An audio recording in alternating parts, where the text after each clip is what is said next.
Bismillahirrahmanirrahim. Selamat pagi sahabat podcast dimanapun berada. Assalamualaikum warahmatullahi wabarakatuh. Salam sejahtera untuk kita semua.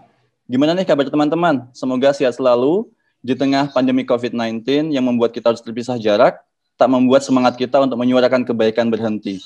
Hari ini kita buat gebrakan baru anak muda peduli iklim, anak muda punya karya untuk kebaikan lingkungan di masa depan.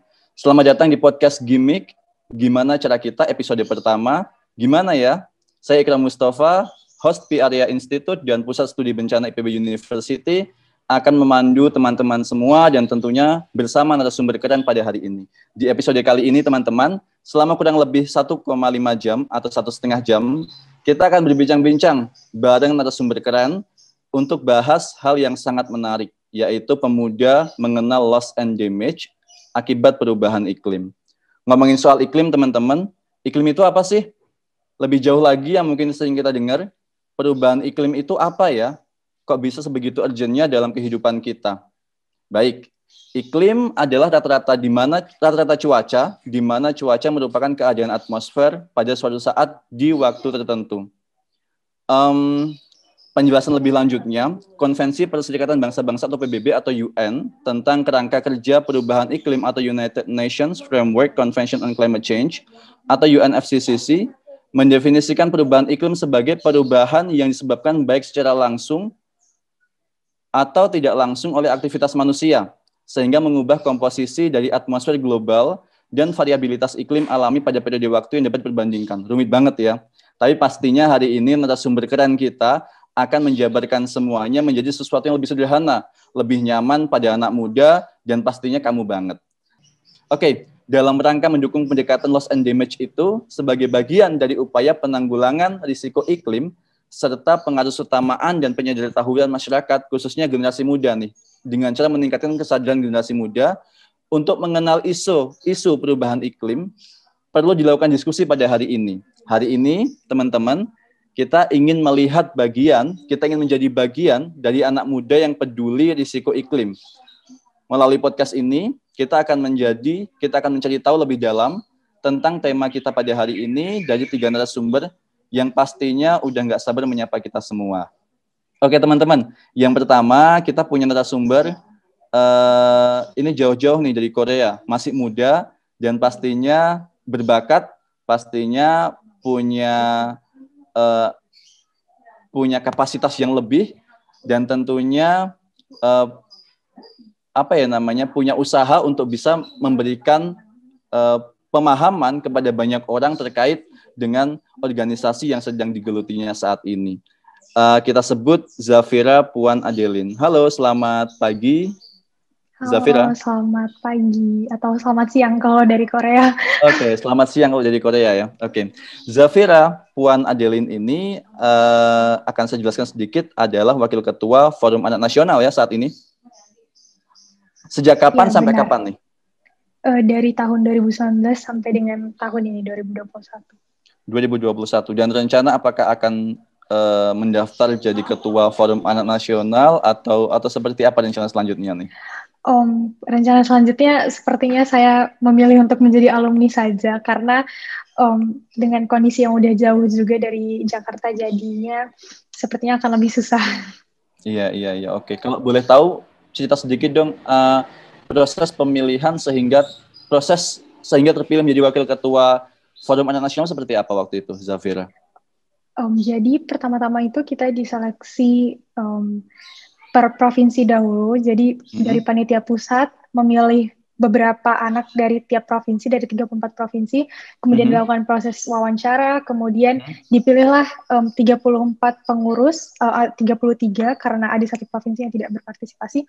Kemudian dari 33 ini dilakukan wawancara lagi dan akhirnya terpilihlah 3 besar atau yang akan menjadi ketua, katanya wakilnya aku dan Kak Gilang. Oke, selamat sekali lagi dan semoga di akhir masa jabatan ini bisa menyelesaikan semuanya dengan baik. Fakta lainnya di Zafira ini saya sebutin 2 aja karena banyak banget nih fakta-fakta dan pengalaman tentunya, prestasi pastinya. Saat ini sedang sekolah SMA di Korea ya. Gimana itu Kak bisa SMA di Korea? Oh, jadi saya saat ini sedang sekolah di Korea Science Academy of KAIS atau kalau misalnya tahu Universitas KAIS itu di bawahnya. di bawahnya KAIS. Kemudian kemarin itu daftarnya tahun lalu, sekitar akhir tahun, submit dokumen dan segala macam, personal statement. Lalu ada tes matematika juga pastinya. Kemudian tes wawancara, dan akhirnya saya sampai di Korea itu bulan Februari tahun ini, 2021.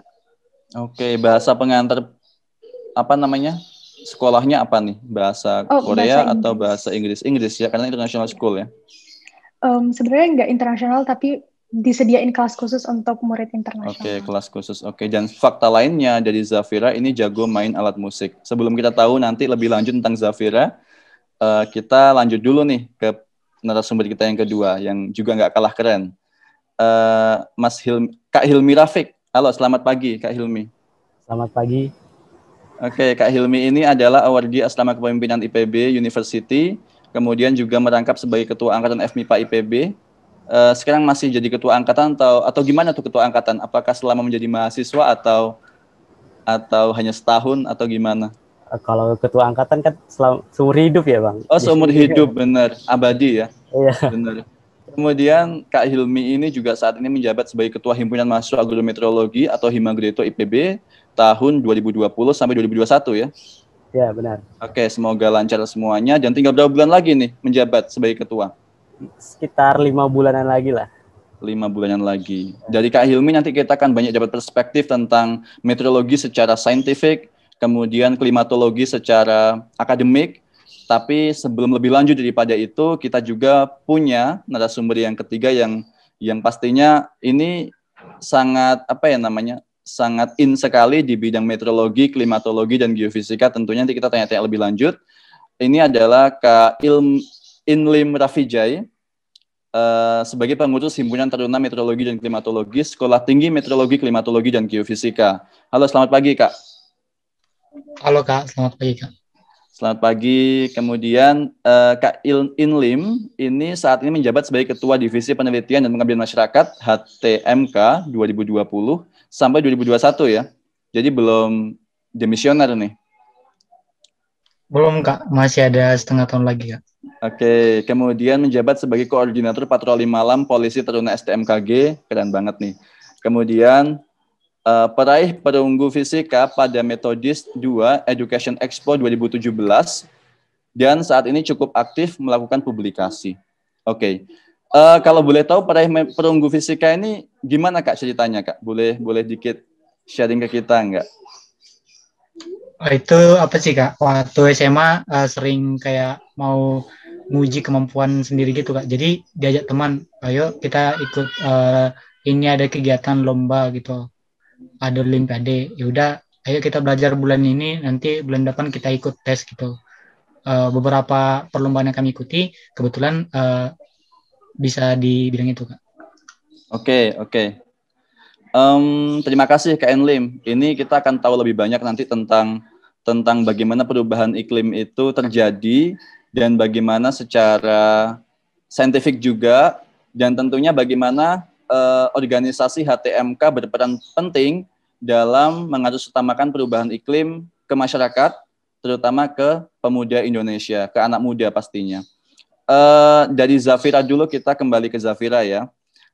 Kalau dari Forum Anak Nasional, sebenarnya perubahan iklim itu seperti apa sih? Apakah memang ada forum khusus atau ada divisi khusus atau seperti apa? Silahkan. Baik, terima kasih banyak Mas Ikram pertanyaannya. Yang saya hormati Kak Hilmi, Kak Inlim, dan pastinya para panitia dan Kak Ikram, terima kasih banyak atas kesempatannya. Jadi dari perspektif Forum Anak Nasional sendiri, lingkungan itu secara garis besar itu sangat penting. Kenapa saya bilang bisa sangat penting? Karena isu lingkungan itu tidak pernah lepas dari suara anak Indonesia yang selalu kita kerjakan setiap tahunnya. Jadi Forum Anak Nasional itu berjenjang, mulai dari desa, kelurahan, kecamatan, kabupaten kota, sampai dengan provinsi dan nasional. Jadi mitra kita tuh sangat banyak gitu, di bawah kita tuh banyak banget yang menjadi ibaratnya tuh kaki tangan. Dan setiap tahunnya, biasanya sebelum corona itu kita punya yang namanya pertemuan Forum Anak Nasional. Nah biasanya di pertemuan Forum Anak Nasional ini, itu adalah kesempatan kita mengerjakan suara anak Indonesia ini dengan berdiskusi. Kemudian biasanya ada isu utama gitu setiap tahunnya. Dan specifically untuk tahun 2019 itu kita dengan spesifik membawa isu lingkungan, saya sebutin aja kalimatnya ini, mengajak masyarakat Indonesia untuk membatasi penggunaan sekali pakai dan meningkatkan waste to energy. Juga Suara Anak Indonesia 2020 itu adalah mendukung penuh pemerintah untuk meningkatkan penanganan kesehatan mental serta fisik anak melalui penyebaran informasi protokol kesehatan, mempercepat akses air bersih secara menyeluruh, dan menjaga kebersihan lingkungan. Walaupun tidak spesifik tentang perubahan iklim, tapi lingkungan itu tidak pernah lepas. Dan juga di tahun 2019, di pertemuan Forum Anak Nasional juga, di klaster 1 itu kita membawa isu climate change. Jadi secara spesifik kita bawa narasumber langsung, kemudian para narasumber ini menjelaskan tentang climate change kepada partisipan dari pertemuan Forum Anak Nasional. Dan di tahun 2018 kita juga ada pelatihan Forum Anak sebagai pelopor dan pelapor, dan itu di kelas spesifik juga tentang isu perubahan iklim. Jadi bisa saya katakan bahwa Forum Anak Nasional itu sangat-sangat fokus, walaupun isu anak itu kan banyak banget ya, mulai dari perkawinan usaha anak dan lain-lain, tapi lingkungan ini tidak pernah miss dari list kita. Seperti itu. Oke, Zafira, terima kasih. Tadi benar banget, mungkin tidak secara langsung menyebutkan perubahan iklim itu sendiri, tetapi bagaimanapun perubahan iklim terjadi karena salah satunya adalah faktor antropogenik atau faktor manusia. Sehingga mau nggak mau kita punya aksi, kita doing something. Sebagai contoh SDG Point 13 ya, Climate Action. Tadi juga sempat disampaikan bahwa produk sekali pakai, mengurangi produk sekali pakai, di mana itu ada prinsipnya reuse, recycle, dan refuse atau menolak gitu kan. Ada tambahan satu lagi sekarang. Begitu. Makasih Zafira insight-nya. Kemudian sebelum kita ngobrol ke Zafira lebih banyak lagi, saya mau ke Kak Inlim dulu. Sebenarnya perubahan iklim itu seberapa penting sih Kak di Indonesia saat ini? Karena mungkin kita baru-baru saja terutama dengan pemerintah, kita baru saja punya project climate governance di pemerintah sendiri untuk bagaimana melestarikan perubahan iklim di Indonesia. Sebelum-sebelumnya bahkan kita mungkin belum terlalu belum banyak perubahan iklim belum banyak disampaikan, terutama di kalangan grassroots sendiri. Silahkan Kak Inlim. Oh, baik Kak, terima kasih Kak. Sebelumnya terima kasih pada teman-teman semua dan para panitia atas kesempatannya. Menurut saya pribadi, perubahan iklim itu sangat penting karena dampaknya ini perlahan namun pasti.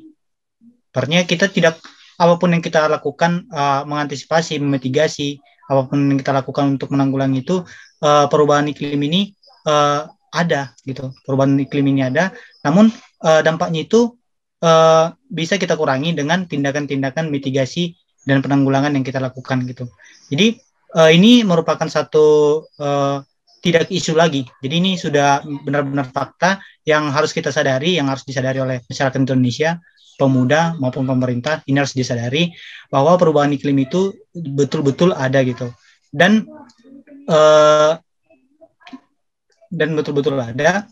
Terus perubahan iklim ini, dampaknya ini sangat jelas untuk wilayah Indonesia. Kenapa untuk wilayah Indonesia?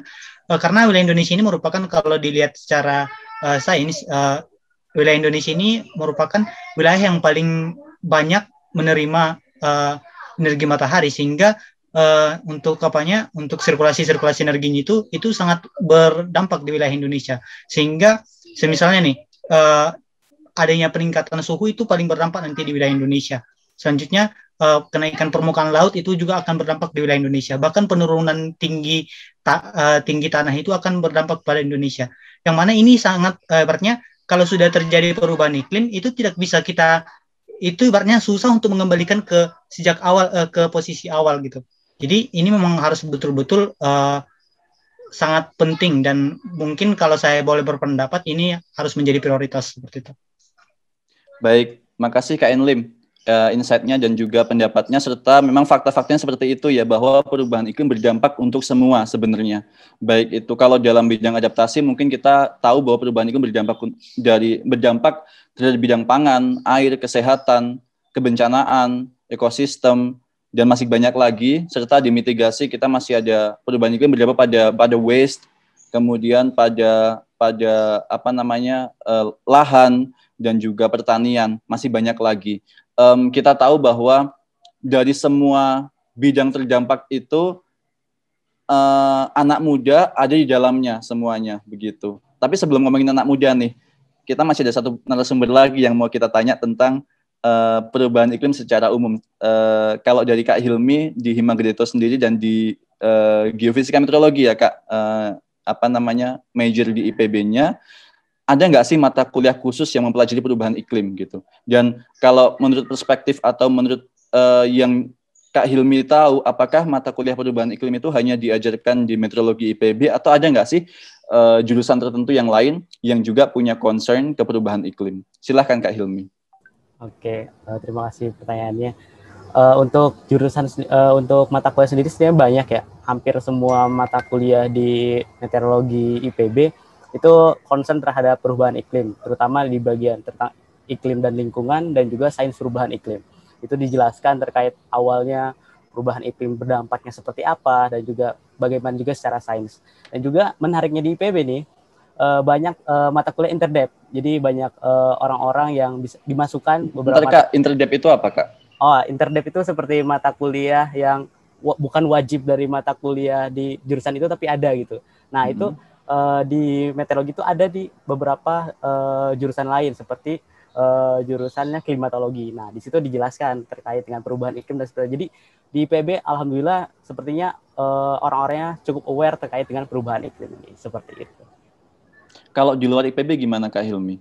Apakah Kak Hilmi punya pandangan bahwa beberapa jurusan di luar IPB yang namanya bukan meteorologi itu juga belajar perubahan iklim atau enggak? Atau seperti apa? Oke, kalau dari menurut pandangan saya mungkin tidak semua ya, tidak semua paham terkait dengan perubahan iklim, aware terhadap perubahan iklim. Tapi menariknya semenjak awal pandemi ini orang-orang mulai interest gitu terkait dengan perubahan iklim ini, apalagi dengan banyaknya kejadian bencana dan sebagainya. Nah, disinilah peran kita pemuda untuk mengenalkan apa itu perubahan iklim dan fakta-fakta yang sudah tadi juga dijelaskan oleh Saudara Idli terkait dengan perubahan iklim ini, seperti itu. Oke, baik. Terima kasih Kak Hilmi. Ini menarik banget karena ternyata ketika kita merasa bahwa banyaknya anak muda yang nggak paham perubahan iklim, masih banyak juga orang-orang di bawahnya, masih banyak juga beberapa dari kita yang benar-benar in di sana, yang benar-benar punya passion untuk benar-benar tahu tentang perubahan iklim dan menyebarluaskan ke banyak orang begitu. Dan dengan caranya masing-masing. Kita kembali ke anak-anak nih. Dampak perubahan iklim apa sih sebenarnya yang dirasakan oleh anak-anak kalau menurut Kak Zafira ini? Dan apa sih aksi yang paling mudah dilakukan oleh anak untuk bisa doing something related to climate change gitu? Oke, terima kasih. Jadi kalau menurut pandangan Forum Anak Nasional sendiri, perubahan iklim itu yang paling gampang untuk dirasain pasti panas ya, peningkatan panas walaupun apalagi saya itu tinggalnya di Kepulauan Riau, Tanjung Pinang, dan asap dari Riau itu pasti selalu nyampe gitu tiap tahunnya. Kemarau itu pasti sangat terasa, walaupun pasti kalau saya sendiri kerasa ya, walaupun udah nggak di Indonesia lagi gitu, bahkan di sini aja di Korea tuh terasa gitu, summernya tuh lebih panas daripada tahun-tahun sebelumnya. Di Indonesia juga, kok ini terasa lebih panas atau lebih panjang musim kemarau-nya dari pada tahun lalu. Itu kan termasuk seperti yang tadi Saudara Inlim sudah sebutkan bahwa pelan tapi pasti gitu. Pelan-pelan pasti terasa perubahannya. Dan dari Forum Anak Nasional sendiri, kita itu punya yang namanya Malfora atau Majalah Forum Anak. Nah, di edisi 11 kemarin, kita itu spesifik membahas tentang alam dan kita.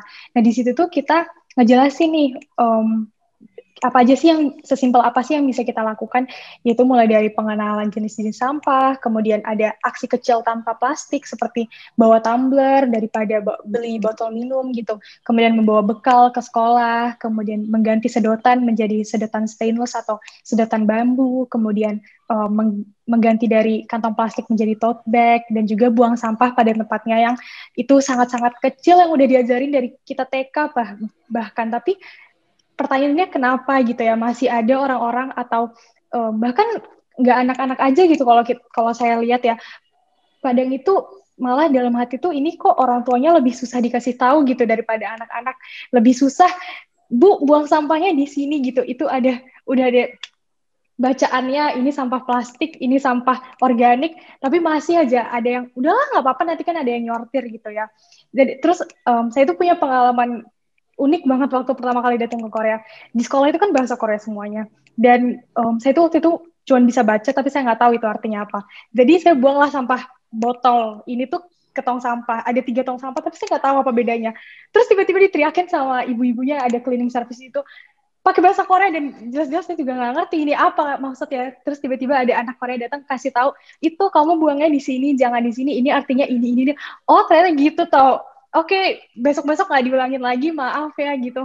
Jadi sesimpel, setegas itu tuh beneran penting gitu, apalagi dididik sama orang tuanya harus banget. Kadang banyak orang tua tuh nyepelein kan, udahlah buang aja di situ, sama aja, semua tong sampah tuh sama aja. Padahal aksi sekecil memilah sampah aja tuh bisa sangat membantu gitu sih kalau menurut saya. Bener ya, jadi aksi kecil sangat membantu. Ingat banget dulu waktu kuliah di Belanda juga sama. Saya nggak paham banget tuh tentang bagi-bagi sampah yang banyak banget seperti itu. Kemudian untuk exchange di Jepang juga seperti itu. Kembali ke Indonesia, akhirnya balik lagi ke mindset yang sebelumnya, bahwa buang sampah ya di satu tempat aja gitu. Kan nanti juga ada yang milah, ada yang ini gitu. Padahal aksi kecil itu sangat membantu. Kemudian yang kedua, kadang kita ngerasa bahwa apa yang kita lakukan ketika buang sampah sembarangan, itu kita ngerasa bahwa cuma kita kok yang lakuin ini, padahal akan lebih banyak orang lagi yang lakuin hal yang sama seperti itu. Tadi juga sempat Zafira menyampaikan bahwa yang paling mudah dirasakan adalah kondisi suhu udara mungkin ya, yang makin panas dari waktu ke waktu. Kita mungkin bisa nyebutnya, nanti silahkan Kak Inlim atau Kak Hilmi koreksi, kita sebutnya climate change hotspot. Bisa nggak sih dijelasin Kak korelasi antara suhu udara yang meningkat dengan perubahan iklim itu mulai dari siapa dulu nih? Kak Inlim boleh, silahkan. Sehingga anak muda itu nyadar, anak muda itu aware bahwa ini perubahan iklim, we have to do something gitu. Itu gimana Kak Inlim? Silahkan. Oh baik Kak, terima kasih Kak. Jadi seperti yang dirasakan Kak Zafira sewaktu di Indonesia bahkan di Korea, dampak yang dirasakan terutama di kaum anak-anak itu yang paling terasa itu suhu gitu. Karena gimana pun kita kan berada di satu bumi yang mana bumi ini memiliki sirkulasi gitu. Sirkulasi dan dibungkus oleh lapisan atmosfer, dan lapisan atmosfer ini kalau saya boleh bercerita ini terdiri dari banyak partikel. Nah, setiap partikel ini kan memiliki setiap partikel A dan partikel B memiliki ciri-ciri dan keunikan masing-masing. Nah, partikel A ini dapat berdampak seperti ini, partikel B ini dapat berdampak seperti ini. Nah, seperti yang disampaikan Kak Ikram tadi, bahwa adanya pengaruh gas rumah kaca. Nah, gas rumah kaca ini dapat berasal dari pembakaran karbon-karbon yang ada di bumi gitu. Ini baik dari kendaraan yang kita gunakan, baik dari pabrik-pabrik, bahkan dari diri kita sendiri, bahkan dari tumbuhan pun itu dapat meningkatkan, dapat mempengaruhi gitu. Nah, keadaan yang terjadi di sekarang, terutama di Indonesia yang merupakan wilayah tropis, itu kan penebangan hutan apa segala macam itu kan selalu meningkat. Ibaratnya selalu ada laju penurunan luas hutan gitu. Jadi ini akan berpengaruh pada gas rumah kacanya tadi. Nah, ketika gas rumah kacanya tadi kebentuk, ditambah juga dengan polusi-polusi kendaraan lain sebagainya dan pendukung lainnya, itu akan mengendap di atmosfer. Nah, mengendap di atmosfer ketika matahari tadi datang ke atmosfer, itu kan masuk ke sebagian itu kan ibaratnya kita hitung 100% matahari. Terus itu yang sampai ke bumi sekitar beberapa persen gitu. Nah, beberapa persen ini akan dipantulkan dari bumi ke atmosfer. Nah, di atmosfer tadi itu kehalang oleh gas rumah kaca tadi. Jadi panas mataharinya itu mantul-mantul atau bolak-balik terus lah di bumi gitu. Jadi sehingga adanya bolak-balik ini itu kan akan mengganggu sirkulasi yang ada di atmosfer gitu. Akan mengganggu, yang mana adanya sedikit gangguan sirkulasi itu akan berpengaruh pada fenomena-fenomena cuaca lainnya gitu. Selain itu adanya saling mantul-mantulkan tadi itu panas yang ada di bumi itu dengan gas rumah kaca itu akan otomatis akan meningkatkan suhu yang ada di permukaan bumi gitu, sehingga dapat dirasakan adanya peningkatan suhu yang secara perlahan namun pasti gitu. Ini juga adanya perbedaan, artinya adanya pola-pola yang baru ini itu akan mempengaruhi ya seperti cuaca-cuaca ekstrim yang ada di Indonesia gitu, seperti peningkatan curah hujan, selanjutnya adanya hujan lebat dan lain sebagainya, bahkan puting beliung, bahkan yang baru yang baru kejadian itu siklon Seroja gitu. Siklon tropis Seroja ini merupakan satu fenomena yang hampir mendekati wilayah Indonesia, bahkan kalau kita lihat itu ada korban jiwanya gitu. Padahal kalau kita lihat seharusnya itu siklon tropis itu paling jarang terjadi di wilayah ekuator. Namun karena adanya karena adanya perubahan sirkulasi tadi yang secara perlahan namun pasti, itu akan semakin mendekat ke ekuator. Buktinya terjadi di siklon Seroja kemarin yang mengakibatkan sekitar 200-an korban jiwa. Kurang lebih seperti itu, Kak. Oke. Terima kasih Kak Inlim, lengkap sekali penjelasannya tentang bagaimana bagaimana suhu udara itu kemudian diindikasikan sebagai perubahan iklim yang sama-sama kita alami saat ini. Ini tentu sangat sangat miris juga buat kita ketika kita ngerasain peningkatan suhu udara yang begitu drastis, kemudian berkepanjangan, dan kita nggak nyadar kalau itu adalah perubahan iklim, dan kita masih terus nggak aware, bahkan kita tetap melakukan suatu aksi yang itu nggak ramah iklim, begitu. Sebelum lanjut ke ngomongin loss and damage yang memang jadi core kita pada hari ini, saya ingin tahu juga dari Kak Hilmi tentang bagaimana kemudian anak muda itu punya awareness atau punya kesadaran terkait dengan perubahan iklim. Gimana sih Kak teman-teman sekelasnya, atau kemudian mungkin Kak Hilmi juga punya role khusus atau punya peran khusus terkait bagaimana mengatasi perubahan iklim nggak cuma ke teman-teman sejurusan, tapi ke banyak orang lebih luas lagi. Gimana sih Kak? Silahkan. Oke, sebelumnya tadi udah banyak dijelaskan ya terkait dengan permasalahan perubahan iklim, terkait dengan dampaknya untuk bumi dan juga manusia.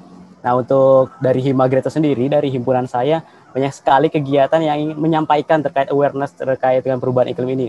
Seperti untuk anak-anak SMA, anak-anak sekolah, anak-anak TK sama SD pun ada dari Himagreto. Mungkin nanti bisa bekerja sama juga dari Forum Anak Indonesia ya, terkait dengan adanya ICSF yang sering bekerja sama juga dengan beri bawahannya Bang Ikrom, GCI ya, terkait dengan bagaimana menyampaikan perubahan iklim terhadap anak-anak kecil. Karena seperti tadi udah disampaikan juga, yang sulit tuh justru orang tuanya. Sementara kalau anak kecil, dia punya semangat, kasih tahu, nanti dia akan menjelaskan pada orang tuanya bahwa itu tuh salah. Di saat orang salah, ya dia akan menjelaskan ini kepada teman-temannya. Nah, itu merupakan pola yang harusnya dididik sejak dini. Itu pentingnya di Indonesia adalah mendidik terkait dengan perubahan iklim dari awal, sehingga anak-anak Indonesia tentunya lama-kelamaan akan aware terkait dengan perubahan iklim, apa yang akan dilakukannya. Juga tidak hanya terkait dengan pelatihan buat anak-anak, kita juga menggunakan platform di beberapa sosial media terkait dengan perubahan iklim, menjelaskan terkait dengan saintis atau mungkin dengan majalah atau lain sebagainya. Ada juga kita juga membuat podcast dengan orang-orang yang peduli lingkungan, seperti dengan teman-teman lingkungan hidup, dosen dan sebagainya, itu menjelaskan karena secara umum masyarakat umum bisa mendengarkan terkait dengan perubahan iklim ini. Kita juga mengadakan lomba terkait dengan perubahan iklim seperti yang sudah dilakukan di Meteorologi Day kemarin. Kita juga membuat seminar sebagai luas sekali terkait dengan perubahan iklim ini. Mungkin tadi yang sudah dijelaskan juga oleh Saudara Inlim terkait dengan dampak-dampak dan sebagainya. Seperti itu. Baik, Kak Hilmi, pas banget ngomongin soal peran anak muda, kemudian peran anak-anak juga yang harus terus utamakan, dan pastinya kita tahu bahwa aksi iklim itu harus no one left behind, atau nggak ada yang boleh ketinggalan, semuanya terlibat. Tadi juga sempat disampaikan oleh kita kilas balik sedikit, tadi sempat disampaikan banyak oleh Zafira tentang Forum Anak Nasional yang bekerja sama dengan banyak mitra, karena pastinya satu organisasi nggak cukup untuk bisa menggapai banyak tangan, tapi dengan banyaknya mitra itu kita bisa saling bekerja sama, kita bisa saling berkolaborasi, pastinya untuk bisa mengatasnamakan nilai-nilai yang ingin dicapai di dalam organisasi tersebut, terutama khususnya soal perubahan iklim, begitu. Nah, kita juga perlu paham bahwa dampak perubahan iklim di berbagai bidang itu punya peran yang sangat besar atau punya keterkaitan erat dengan aspek ekonomi, terutama kerugian ekonomi, baik itu pangan, kerugian pangan, air, kerugian air, kemudian kebencanaan, kerusakan, dan juga kerugian saat terjadi bencana maupun pasca bencananya seperti itu.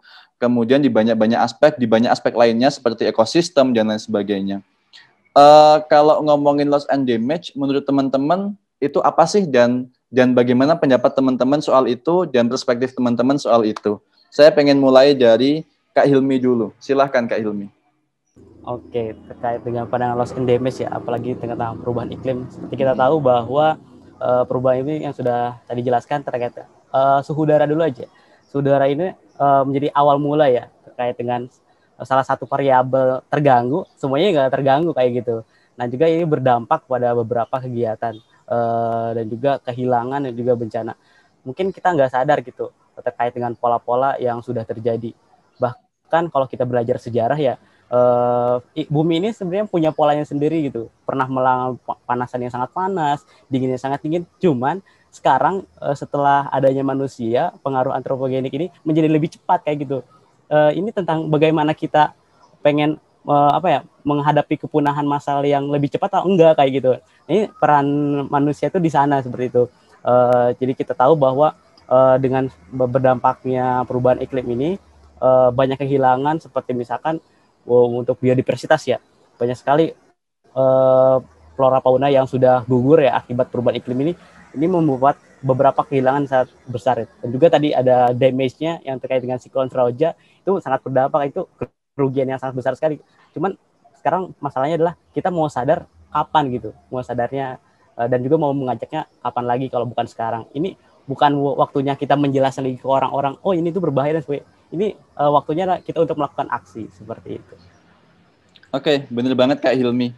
Jadi perlu diinformasikan mungkin dari tahun ke tahun ya. 10 tahun terakhir bencana terkait iklim di Indonesia itu mencapai angka persentase 90% dari total bencana di Indonesia. Artinya kita dihadapkan dengan permasalahan meteorologi, klimatologi, dan permasalahan perubahan iklim pastinya, karena memang bencana terkait iklim itu disebabkan salah satunya juga ditingkatkan frekuensi maupun keparahannya oleh perubahan iklim itu sendiri. Sehingga keterkaitan erat dengan perubahan iklim menjadi bagian penting untuk kita lihat terhadap salah satunya terhadap bencana terkait iklim itu sendiri. Kalau dari Kak Inlim gimana soal loss and damage? Baik Kak, karena basic saya yang basic dari ilmu meteorologi, tentu yang paling terdampak itu, yang paling jelas kelihatan itu di bagian kebencanaan. Namun kita tidak bisa pungkiri semua seperti yang dikatakan Kak Ilmi tadi, semua itu saling berketerkaitan gitu. Variabel A dengan variabel B itu saling berketerkaitan. Ya adanya peningkatan kejadian bencana, adanya peningkatan intensitas dari dampak bencana itu akan berdampak ke ekonomi, ke kesehatan, bahkan ke bidang lainnya, ke ekosistem dan keanekaragaman hayati itu akan saling berdampak gitu.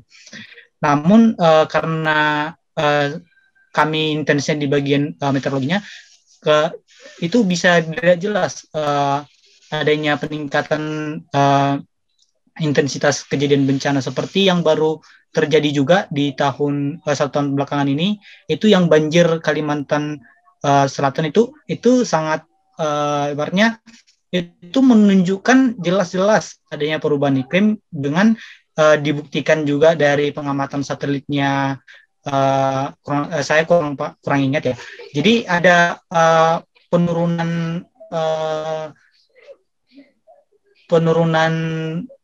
jumlah luas hutan lah di wilayah Kalimantan, sehingga itu sehingga berdampak mengakibatkan kejadian banjir di Kalimantan Selatan gitu. Nah, di samping itu mungkin ini pengalaman dari pribadi juga. Yang paling berdampak itu seperti yang jelas dampaknya mungkin yang langsung menyadarkan kita itu seperti di tempat tinggal kita sendiri. Semisal kita di suatu wilayah, nah wilayah kita itu tentu pasti membutuhkan, namanya pemukiman pasti membutuhkan sumber air yang bersih gitu. Nah, ketika lingkungan di sekitar pemukiman kita itu seperti pepohonan dan tali air dan sebagainya macam itu nggak kita rawat, nggak kita jaga, itu akan mengakibatkan 30 tahun ke depan, beberapa puluh tahun ke depan kita mungkin nggak dapat air bersih itu. Itu yang kedua. Bahkan semisal pepohonan itu tidak kita jaga, tali air itu tidak kita rawat, itu bisa saja kualitas air itu menurun. Apalagi kalau kita ikut merusaknya, bagaimana ke depannya. Kita tidak tahu juga ke depannya jumlah penduduk di wilayah kita, di pemukiman kita itu bahkan itu akan jelas-jelas naik gitu. Jadi mungkin yang dapat menyadarkan dari kerugian-kerugian itu, coba dilihat kerugian yang paling berdampak di sekitar kita gitu. Seperti yang paling kecil itu, air bersih itu jelas-jelas berdampak pada kehidupan kita ke depannya, gitu Kak. Baik, terima kasih Kak Inlim. Benar banget. Sebagai contoh kita misalkan ada bencana banjir. Banjir juga selain berdampak bagi manusia, terutama di pemukiman warga, juga berdampak pada mungkin lahan pertanian, tergenang air, puso, gagal panen.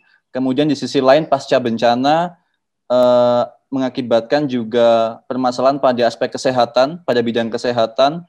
Kemudian di sisi lain yang tanpa kita sadari ketika banjir terjadi atau pasca banjir, banyak sekali keanekaragaman hayati yang mungkin terdegradasi atau terkurangi dengan adanya bencana tersebut. Jadi ada aspek saling berkesinambungan dan pastinya saling berketerkaitan antara satu sama lain. Begitu. Dan ada hal yang penting juga bahwa ternyata perubahan iklim yang juga mungkin berdampak pada bencana dan beberapa bidang lainnya juga punya dampak yang besar terhadap kelompok-kelompok rentan. Salah satunya adalah anak-anak. Nah, gimana dari Kak Zafira menanggapi istilah loss and damage, terutama untuk kelompok anak-anak? Silahkan. Sepertinya udah semua kita tahu ya, kan kita semua pasti pernah jadi anak-anak gitu. Nah, salah satu hak anak itu kan hak kesehatan, yang mana kalau perubahan iklim ini terjadi secara pelan tapi pasti, seperti yang udah Kak Inlim tadi jelaskan, pasti kan hak kesehatan ini akan terdampak juga ya. Tadi kita udah, Kak Hilmi dan Kak Inlim udah bahas tentang hak kesehatan, dari sisi kehilangan flora dan fauna, dan lain sebagainya. Nah, kalau dari sisi anak-anak itu, kesehatan itu yang paling utama, karena kan sebagai yang kita orang banyak ngomong gitu, anak itu adalah penerus bangsa, generasi penerus bangsa. Pasti kesehatan itu harus dijaga. Nah, berdasarkan pengalaman pribadi lagi, waktu datang ke Korea itu, temanku itu tuh ngomong, jangan dibuka jendelanya, udaranya lagi kotor hari ini.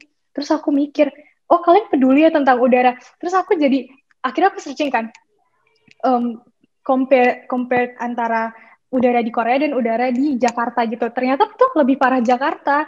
Tapi ada yang peduli di Jakarta? Enggak, maksudnya tetap beraktivitas seperti biasa gitu dengan polusi tebal itu gitu. Terus sedangkan pas aku masuk sekolah akhirnya ada satu mesin agak gede gitu. Akhirnya ini AC gitu, tapi pas aku hidupin kok bunyinya tuh kenceng banget. Ternyata itu adalah air purifier yang menyortir udara, bukan menyortir tapi membersihkan udara yang masuk gitu. Karena kemarin itu lagi winter, jadi nggak ada AC, AC-nya itu nggak dihidupin. Nah, terus aku tuh jadi mikir, gimana ya kalau di Indonesia tuh ada air purifier juga disediain di setiap kelas, bakal gimana ya efeknya terhadap kesehatan anak-anak, apalagi anak SD gitu, anak SMP. Sedangkan udara di Indonesia tuh, kita semua udah tahu ya, itu tuh fakta kalau udara Indonesia itu jelek banget. Mungkin ini nggak bisa kita realisasikan, pasti ujung-ujungnya tetap mintanya ke pemerintah gitu ya harapannya. Itu sih kalau menurutku harapannya tuh, coba mungkin pemerintah mungkin Mas Hilmi, Mas Ikrom nih nanti kalau udah masuk ke pemerintahan mungkin bisa direalisasikan gitu, ada air purifier di masing-masing kelas biar kesehatan udaranya lebih tinggi lagi. Oke, terima kasih Kak Zafira. Sebenarnya selain ada purifier, gimana kita bisa meningkatkan kadar kualitas udara pastinya itu ya. Dengan cara itu lebih global. Jadi lebih banyak aspek yang bisa kita tingkatkan seperti mengurangi jumlah kendaraan, kebijakan kendaraan, kemudian penggunaan, kan indoor air pollution juga ada ya, polusi rumah juga bisa kita edukasi masyarakat pastinya. Sebenarnya gini, kebijakan di Indonesia itu banyak sekali terkait dengan hal-hal seperti itu, terutama tentang kualitas udara, perubahan iklim, dan lain sebagainya sudah banyak sekarang. Bahkan yang sudah launching sudah banyak juga. Tetapi bagaimana mengatasnamakan itu ke masyarakat, terutama meningkatkan literasi di tingkat masyarakat, itu kunci pentingnya. Karena gini, masyarakat masih belum paham soal perubahan iklim. Masyarakat masih belum paham soal keterkaitan kualitas udara, perubahan iklim, kebencanaan, dan lain sebagainya. Yang mereka paham adalah bahwa ini merugikan mereka gitu. Dan dari situ mereka berpendapat dan mereka hanya bisa bahwa mereka dirugikan dan belum banyak peran pemerintah di sana. Padahal perubahan iklim dan banyak aspek lainnya, terutama banyak bidang terkait perubahan iklim itu sendiri, itu juga mandat kita semua, mandat dari semua orang begitu di suatu negara gitu. Tentunya juga kita saat ini fokus ke anak muda, anak-anak juga. Ingin lebih lanjut pertanyaan ya terkait dengan loss and damage, juga harapan anak muda serta anak-anak pastinya untuk masa depan seperti apa. Kalau jadi teman-teman ini, pertama saya mau nanya ke Kak Inlim dulu. Kalau dari STMKG sendiri, apa sih aktivitas yang saat ini dilakukan untuk bisa mengatasnamakan atau meningkatkan literasi masyarakat soal perubahan iklim, sehingga lebih banyak orang lagi yang tahu tentang perubahan iklim seperti apa dan apa yang harus dilakukan oleh mereka. Who doing what gitu loh. Kak, silakan. Baik Kak, terima kasih Kak.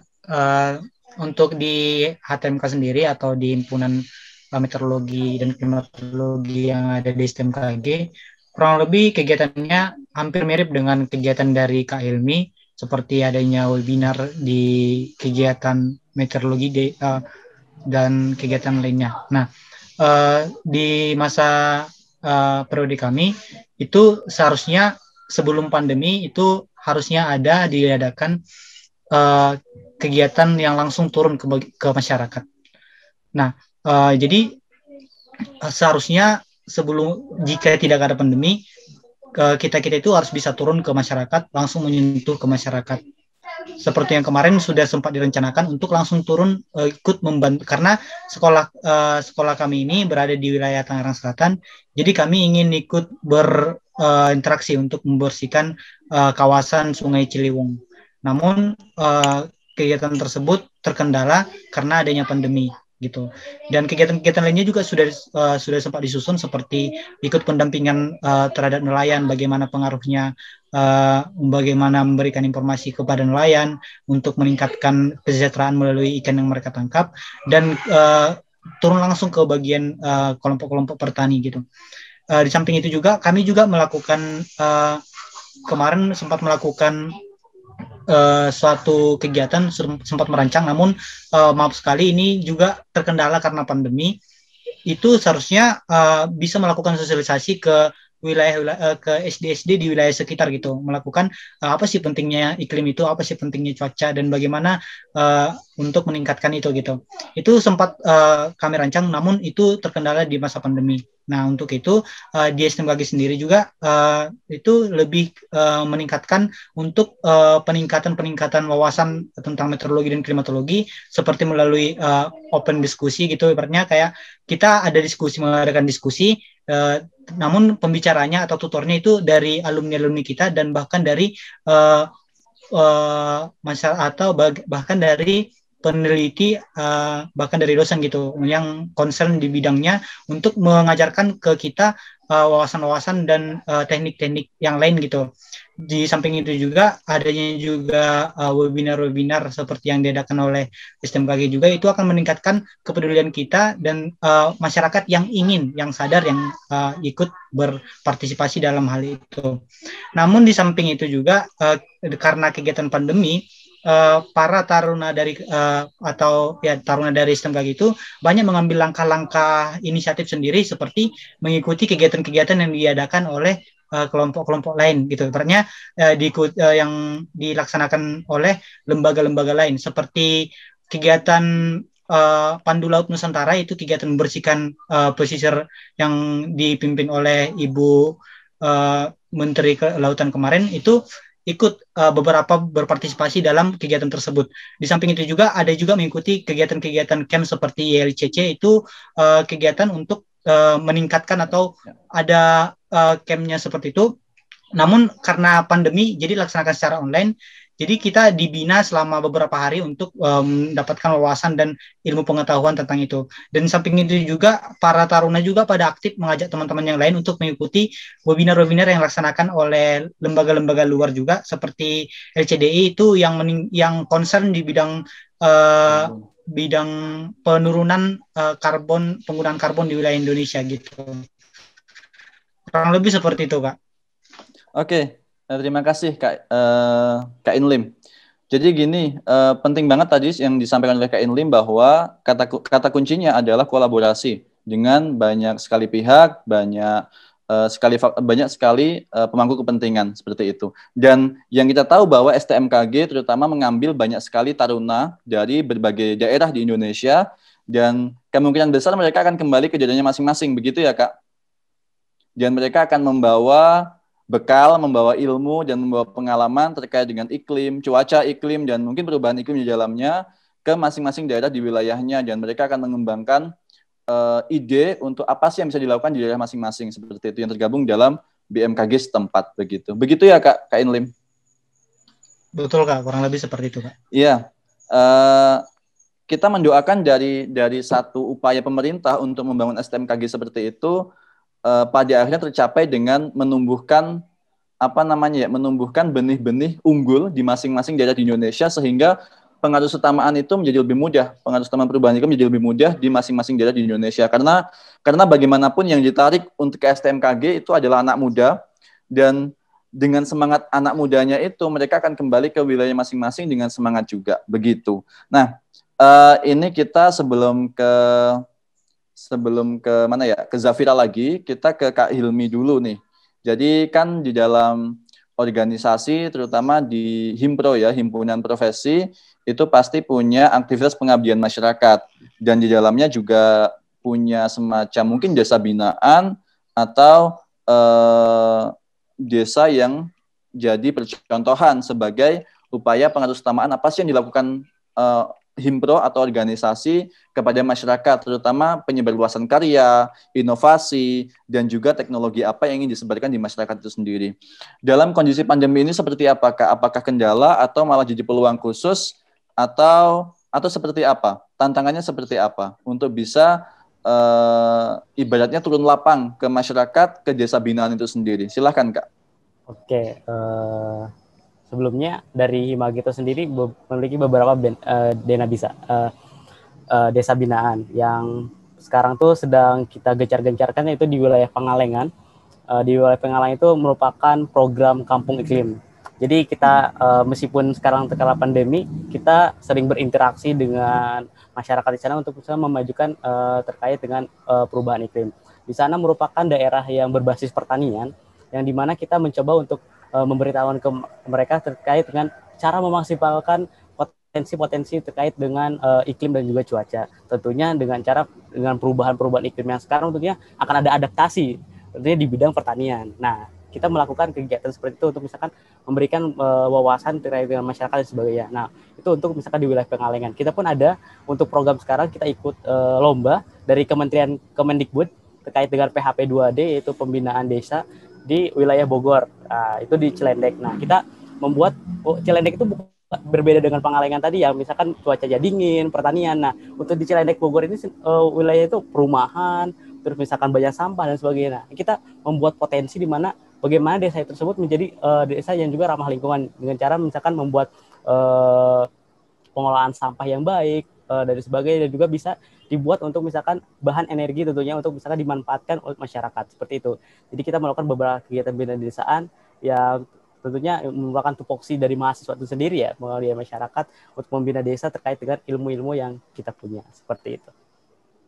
Oke, terima kasih Kak Hilmi. Menarik sekali bahwa walaupun pandemi, kegiatan bina desa tetap berjalan, aktivitasnya tetap berjalan, dan pastinya ini juga nggak mengurangi semangat dan bisa jadi inspirasi buat banyak organisasi yang lain yang nggak terkendala pandemi, ada pandemi atau tidak, tetap melaksanakan aktivitasnya sebagaimana biasa, begitu. Hanya saja sesuai dengan protokol kesehatan, begitu ya Kak. Kita kembali ke Kak Zafira. Jadi Zafira, ini kan kalau Forum Anak Nasional mungkin sebelumnya ada temu nasionalnya secara langsung, ketemu di mana gitu kan. Kalau pandemi ini seperti apa sih aktivitasnya? Apakah ada ketemuan online atau ketemuan rutin atau pengurus rutin, dan mungkin anggotanya seberapa banyak yang bisa selalu ketemu online nih, ketemu daring? Silakan. Baik, terima kasih. Untuk Forum Anak Nasional sendiri, memang dari awal kepengurusan kita tuh nggak pernah ketemu karena selain kondisinya yang beda-beda provinsi gitu, beda-beda kota. Jadi biasanya kita memang dari awal itu selalu online meetingnya dan koordinasinya. Tapi kita itu punya 458 forum anak daerah di masing-masing kabupaten kota, yang mana itu membantu kita jadi perpanjangan tangan kita gitu. Nah, teman-teman ini tuh senang banget, sering banget bikin kegiatan tentang lingkungan, apalagi kalau misalnya daerah itu kan lebih gampang ya menjangkau masyarakatnya daripada di forum anak nasional. Dan juga udah mulai dari tahun lalu, kita itu pembentukan atau pembuatan Suara Anak Indonesia itu melalui online. Dan sekarang kita sedang bekerja atau sedang mempersiapkan untuk Suara Anak Indonesia, dan nantinya itu biasanya Suara Anak Indonesia akan dibacakan pada saat Hari Anak Nasional di depan Ibu Menteri dan Bapak Presiden gitu. Jadi Suara Anak Indonesia ini sangat-sangat krusial untuk pembangunan Indonesia terlebihnya, karena Suara Anak Indonesia ini yang akan jadi acuan pemerintah gitu dalam membuat kebijakan-kebijakan yang berkaitan dengan anak. Jadi pastinya tahun ini selalu ada isu lingkungan, karena forum anak biasanya kita itu memilih isu yang paling banyak diangkat dari forum anak daerah, dan lingkungan itu pasti sesuatu yang selalu terlibat di dalam kehidupan kita sehari-hari, jadi tidak bisa ditinggalkan. Keren banget sih. Jadi tadi teman-teman menyampaikan tentang peran anak muda, kemudian bagaimana peran anak, terutama untuk isu-isu lingkungan, isu perubahan iklim. Sebenarnya yang masih peduli dengan lingkungan, perubahan lingkungan itu banyak banget, tapi hanya tidak terkoordinasi dengan baik. Itu saja sih sebenarnya. Kalau sebagai sebagai pertanyaan lanjutan untuk teman-teman semuanya, kira-kira kalau ada ide yang terbersih di teman-teman sekarang nih, terutama mungkin di pribadi teman-teman, di benak teman-teman masing-masing, Zafira, Kak Inlim, kemudian Hilmi, kira-kira ide apa sih yang ingin disebarluaskan ke anak muda untuk bisa menyuarakan perubahan iklim itu jauh lebih powerful, jauh lebih impactful, dan pastinya aksi perubahan iklim yang teman-teman lakukan itu bisa lebih ngena nih ke anak muda maupun ke anak-anak di lingkungan teman-teman, terutama di Indonesia. Silahkan. Mulai dari siapa dulu ya kira-kira? Dari Kak Hilmi dulu deh, silahkan Kak Hilmi. Oke, terkait dengan ide ya. Untuk ide sendiri dari menurut pandangan saya itu bagaimana kita menyebarluaskan ya, membuat bahwa gerakan untuk peduli lingkungan itu menjadi sebuah passion kayak gitu.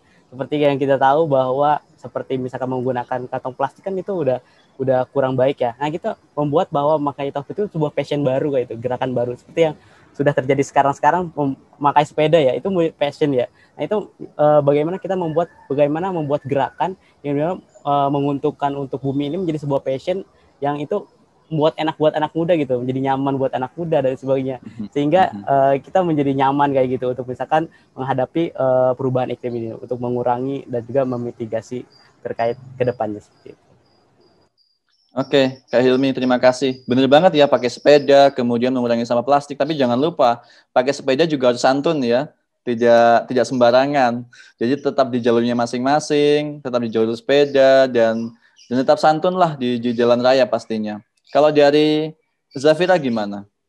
Ide apa sih yang terbersit saat ini? Mungkin kalau aku keluar selesai jadi alumni FUN nanti Forum Anak Nasional, bakal lakuin ini nih buat anak-anak, doing something buat anak-anak nih gitu. Kepikiran apa sih saat ini? Kalau aku saat ini tuh rasanya pengen banget nyebarin botol tumbler, karena itu dan dari Forum Anak itu sendiri tuh udah ada gerakannya. Jadi setiap rapat, biasanya di Forum Anak Daerah itu kan ada pertemuan bulanan kan. Nah itu tuh udah pada bawa tumbler ya, jangan lupa bawa tumbler. Kalau nggak bawa tumbler nggak bisa minum, karena kita nggak nyediain sama sekali gelas plastik. Kita cuma nyediain galon dan pencetan galon itu buat ngeluarin airnya. Pokoknya nggak akan ada gelas plastik gitu. Dan kan pasti anak-anak takut haus, apalagi rapat tuh lama gitu. Dan Itu sih yang aku pengen banget sosialisasiin, sesimpel bawa botol aja itu bisa berdampak banget. Dan juga di sekolahku saat ini tuh kita tuh ada minimal hours untuk research, jadi kita harus research setiap semesternya. Dan sekarang itu aku lagi ngejalanin research tentang gimana cara recycle botol dari anak-anak di sekolah gitu. Jadi kita setiap minggu tuh ngumpulin botol di kantin, terus ntar kita recycle entah jadi pot atau bisa jadi macam-macam gitu. Bisa jadi sumber energi juga. Iya, benar banget, benar banget. Jadi salah satu aksi apa ya, aksi sederhana tapi berdampak besar adalah salah satunya memakai tumbler gitu kan untuk mengurangi penggunaan botol sekali pakai. Tapi jangan lupa juga bahwa tumbler yang kita punya di rumah harus maksimal 2 deh gitu, atau maksimal 3 deh, karena gini, pengalaman aja. Saya biasanya ngikutin sebuah acara, kemudian dapat tumbler, acara lagi dapat tumbler gitu. Di rumah sampai banyak banget, mungkin hampir 20-an tumbler. Akhirnya dibagi tuh ke banyak orang gitu. Harapannya sih kita bisa lebih selain reduce, recycle, kita juga harus ingat bahwa ada satu kata yaitu refuse atau menolak. Misalnya gini, penggunaan sedotan misalnya kan, sedotan, kenapa nggak pakai sedotan aluminium ya, atau seperti itu ya, kenapa nggak pakai sedotan itu aja, sedotan yang bisa dipakai berulang kali. Daripada pakai sedotan, kenapa nggak diminum langsung aja gitu, itu istilahnya. Jadi ada refuse, satu kata tambahan refuse. Itu sih sebenarnya, tapi bener banget tadi, tumbler itu penting karena bagaimanapun masih banyak orang di sekitar kita yang benar-benar nggak aware dengan itu, bahkan mereka mungkin nggak common, nggak lazim lah pakai tumbler gitu kan. Kalau mau keluar ya bisa beli botol plastik di luar, bisa beli air mineral di luar, gampang kan gitu kan, segampang itu loh gitu. Padahal kita bisa ngelakuin aksi lingkungan, aksi iklim jauh lebih sederhana dengan cara-cara seperti itu. Terima kasih Zafira. Kemudian kalau dari Kak Enlim apa nih gitu kan idenya yang kira-kira bikin kita merasa bahwa oh ya juga ya, nggak kepikiran sampai situ gitu. Silahkan Kak. Oh ya, baik Kak, terima kasih Kak. Mungkin ide yang saya sampaikan ini belum terriset atau terkonsep secara matang seperti ide dari Kak Zafira ya.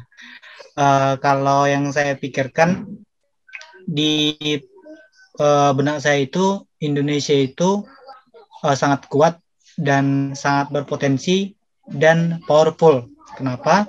Karena Indonesia itu memiliki SDM yang banyak dan sumber daya alam yang mendukung. Itu yang pertama. Terus yang saya ingin tekankan, pemuda itu tidak lagi sebagai dibina, namun sebagai membina untuk pergerakan perubahan iklim. Kenapa? Saya berharap misalnya seluruh pemuda di Indonesia itu mengambil dampak iklim yang di dekatnya gitu. Jadi setiap pemuda yang ada di daerah dimanapun dia berada, dia peduli, dia sadar, tahu apa sih dampak yang dekat, seperti tidak bisa mendapatkan air bersih, tidak dapat mendapatkan makanan yang segar apa segala macam, itu juga sebagai dampak dari perubahan iklim. Jadi saya berharap semua pemuda yang di Indonesia memiliki kepedulian yang pertama. Selanjutnya dari kepedulian ini dia membentuk forum diskusi atau grup kecil-kecilan. Selanjutnya memikirkan apa sih dampak perubahan iklim, terus apa nanti solusinya untuk daerahnya tersebut, dan setelah dari daerahnya tersebut dicoba dilakukan untuk rencana prioritasnya, ditargetkan apa yang harus dilakukannya. Seperti ini perubahan iklim ini juga kita bisa melihat perubahan iklim ini sebagai kerugian atau bisa juga menjadi sebagai potensi untuk peningkatan kesejahteraan ke depannya. Semisalnya ada yang dianggap seperti dampaknya itu merugikan, namun itu dapat menjadi potensi seperti semisalnya tidak ada air bersih atau tidak adanya makanan atau sayuran yang segar, itu dapat menjadi potensi di wilayah daerah masing-masing untuk meningkatkan tingkat pemahaman tentang pertanian yang akan berdampak pada perubahan iklim nantinya. Nanti itu akan menjadi sumber bisnis baru atau yang dapat mengurangi pengangguran yang ada di daerah. Dan ini yang harus dilakukan di seluruh Indonesia yang merata, sehingga itu ibaratnya dampaknya itu dari dampak satu mempengaruhi variabel yang lain. Jadi saya hanya ingin menyampaikan ide-ide yang seperti itu. Jadi pemuda itu tidak jadi dibina lagi, namun sudah harusnya menjadi yang membina, yang menjadi penggerak di daerah masing-masing dan membentuk grup-grup diskusi, dan dari grup diskusi ini melihat peluang apa yang dari dampak rugi perubahan iklim menjadi suatu potensi untuk memajukan daerahnya tersebut. Saya kira ini menjadi pemikiran saya, Kak. Baik, terima kasih Kak Inlim. Jadi benar banget ya, pemuda yang bukan dibina, tapi pemuda pelopor. Sudah saatnya menjadi pemuda pelopor, pemuda yang bisa menginspirasi banyak orang lainnya, pemuda yang bisa juga ngajak pemuda yang lain untuk bisa, ayo kita bareng-bareng berbuat kebaikan, ayo kita bareng-bareng mencipta kebaikan untuk wilayah kita secara khusus dan untuk Indonesia secara umum, begitu.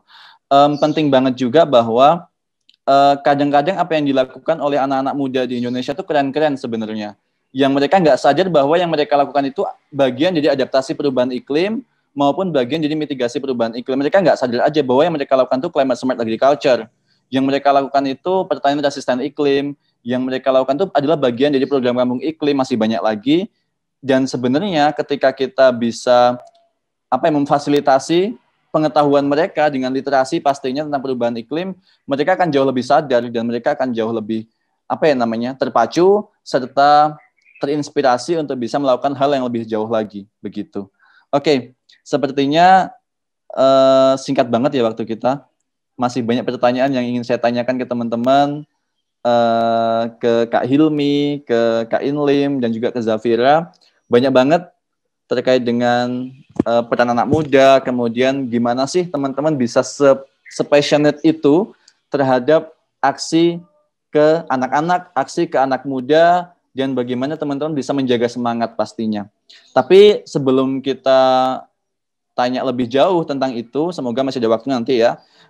Ini ada pertanyaan dari audiens. Kebetulan kita sempat bikin question answer kemarin.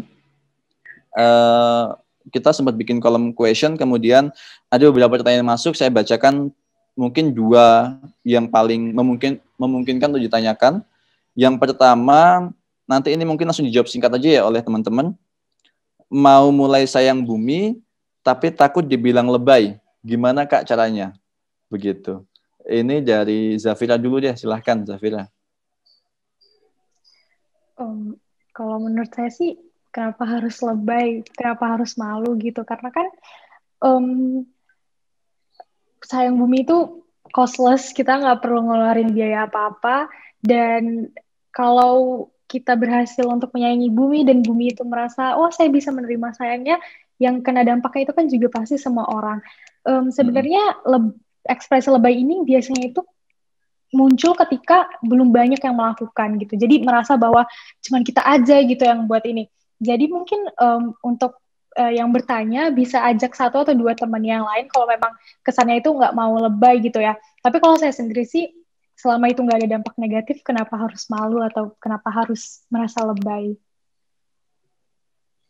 Oke, terima kasih. Jadi lebay, say no to lebay ya gitu ya. Jadi karena nggak ada yang lebay dari aksi yang teman-teman lakukan. Kalau dari Kak Hilmi gimana? Oke, pengen sayang bumi tapi lebay ya. Menurut saya sayang bumi itu keren justru, nggak lebay ya gitu. Karena itu bermanfaat untuk misalkan anak cucu kita, untuk teman-teman sekitar itu sangat berdampak kayak gitu.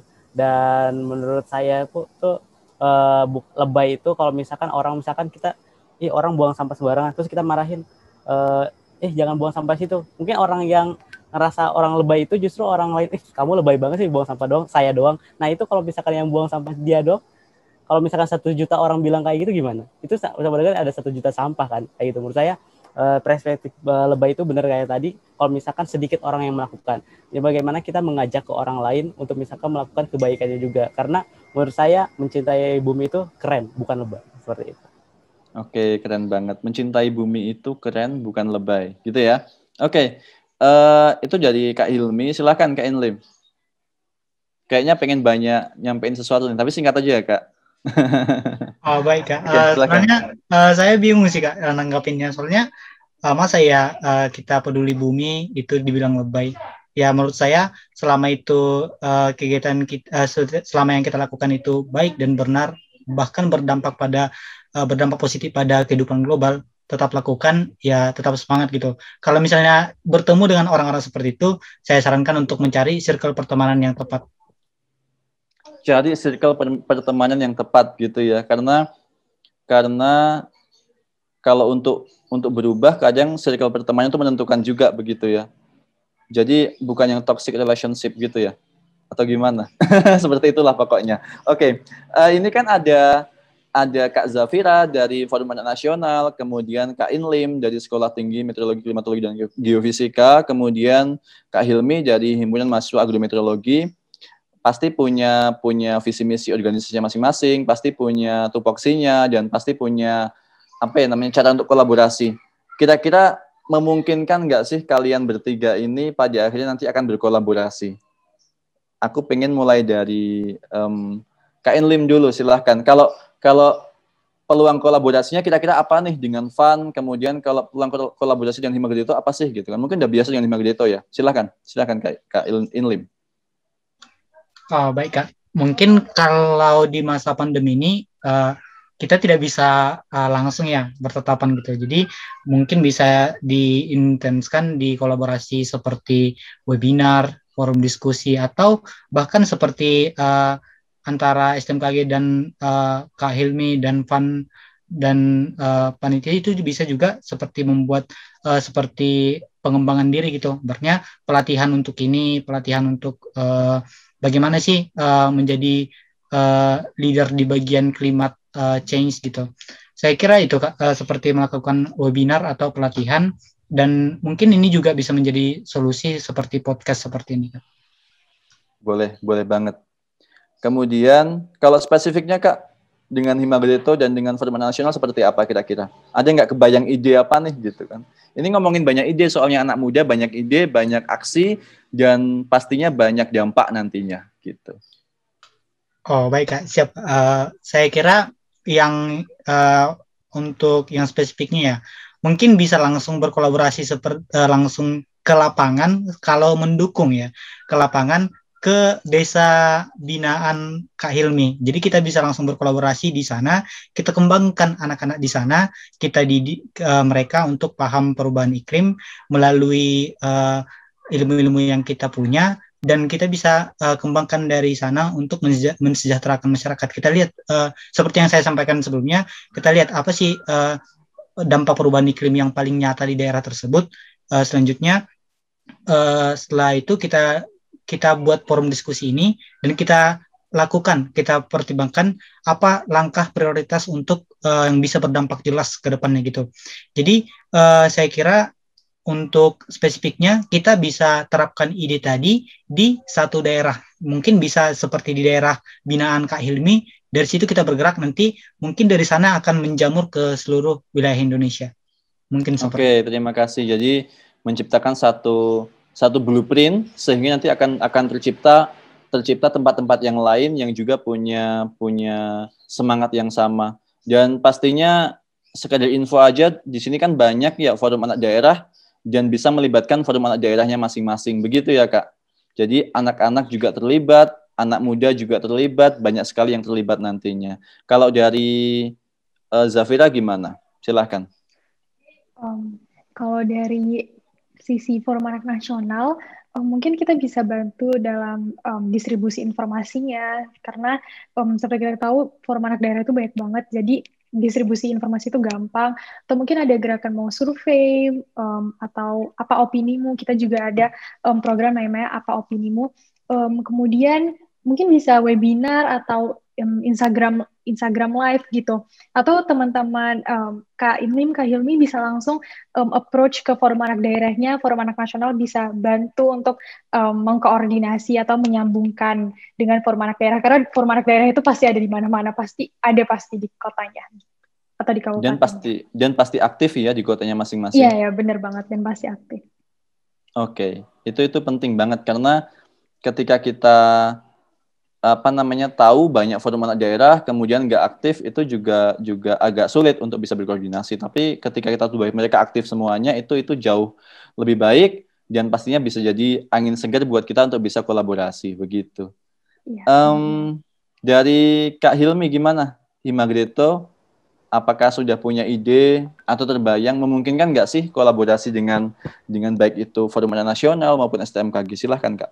Oke, untuk kolaborasi sendiri itu sangat yang saya inginkan ya, karena kalau misalkan kita bergerak tanpa berkolaborasi itu kayak gimana gitu, karena kita nggak bisa bergerak sendirian. Nah, yang saya harapkan di sini misalkan tadi dari Forum Anak Nasional kita bekerja sama untuk misalkan mengembangkan daerahnya masing-masing seperti yang kita udah punya, yaitu ya Indonesian Climate Student Forum. Ya, kita bisa bekerja sama di sana untuk misalkan mengembangkan potensi anak di daerah, karena semangat anak itu luar biasa. Dan untuk misalkan STMKG sepertinya ini udah lama ya Bang, termasuk keresahan saya sendiri, HMMI itu udah lama ya tenggelam ya kayak gitu, udah lama tenggelam.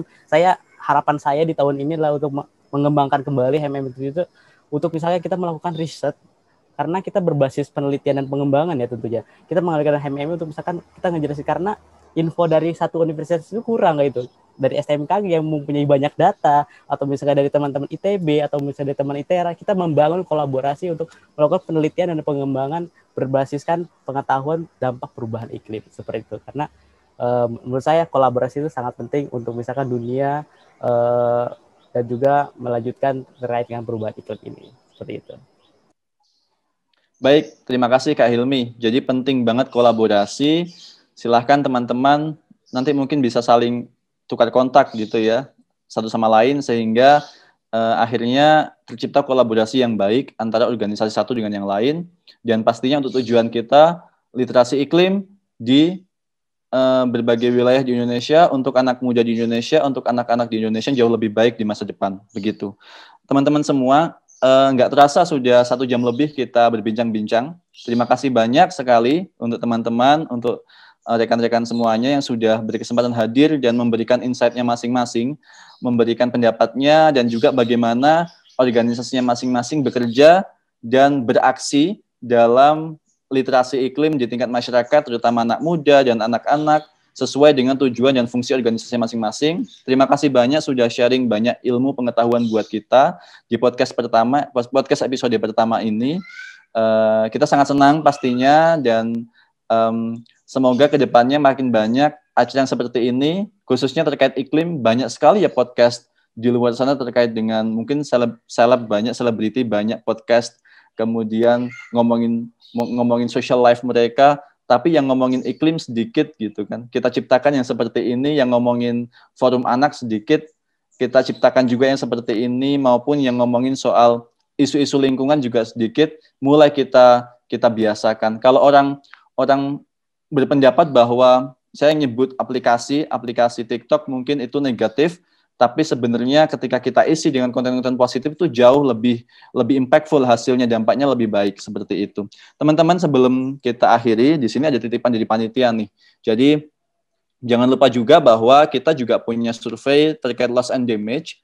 Silahkan di-share ke teman-teman yang lain, terutama kita minta tolong ke STMKG, ke Imagreto, dan juga ke Forum Anak Nasional untuk bisa bantu share informasinya, nanti akan dibagi oleh panitia.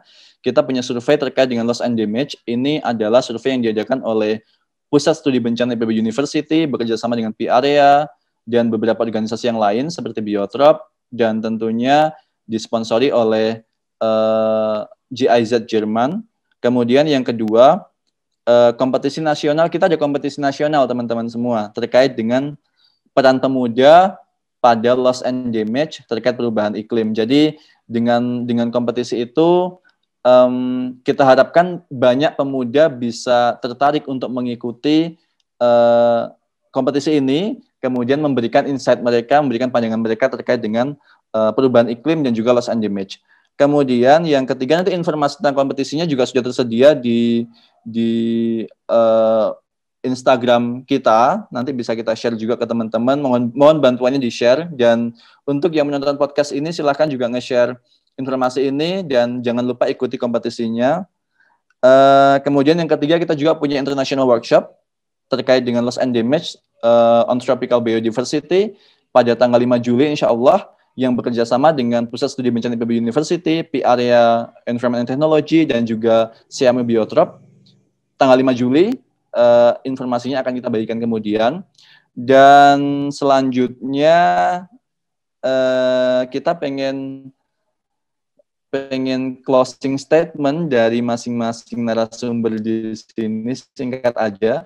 Boleh quote atau boleh apa yang mungkin bisa kita posting di akun kita nanti dari Kak Zafira, Kak Hilmi, dan Kak Inlim. Silahkan kalau ada quote tentang lingkungan atau kutipan tentang lingkungan yang teman-teman ciptakan, teman-teman buat, dan teman-teman terapkan saat ini, silahkan yang itu ngena kita banget, silahkan disampaikan mulai dari Kak Inlim, silahkan.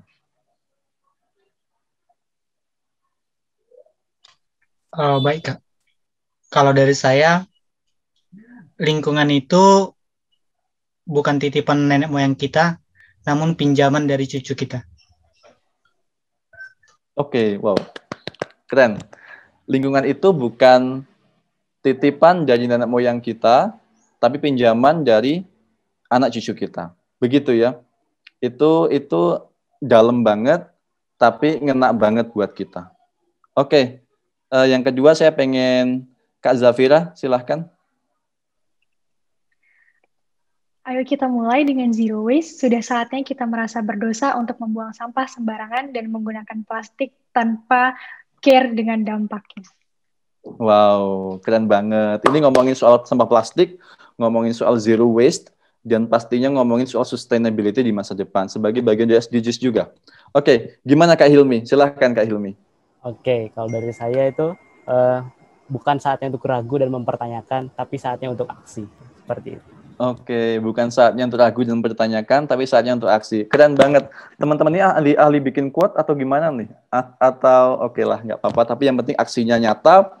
Dan yang terpenting adalah teman-teman sudah bikin satu gebrakan khusus, satu langkah di depan banyak orang lain, yang itu bisa menginspirasi banyak orang di luar sana. Terima kasih banyak sudah melakukan aksi baik di di lingkungan, dan terima kasih banyak sudah jadi bagian dari kebaikan. Teman-teman semua, demikian podcast episode pertama pada hari ini. Kita berjumpa lagi pada podcast selanjutnya dengan tema yang pastinya sangat menarik nantinya di P-Area Institute dan juga di IPB University. Sampai jumpa, saya Ikram Mustafa, host P-Area Institute. Terima kasih banyak, kurang lebihnya mohon maaf. Akhirul kalam, wassalamualaikum warahmatullahi wabarakatuh.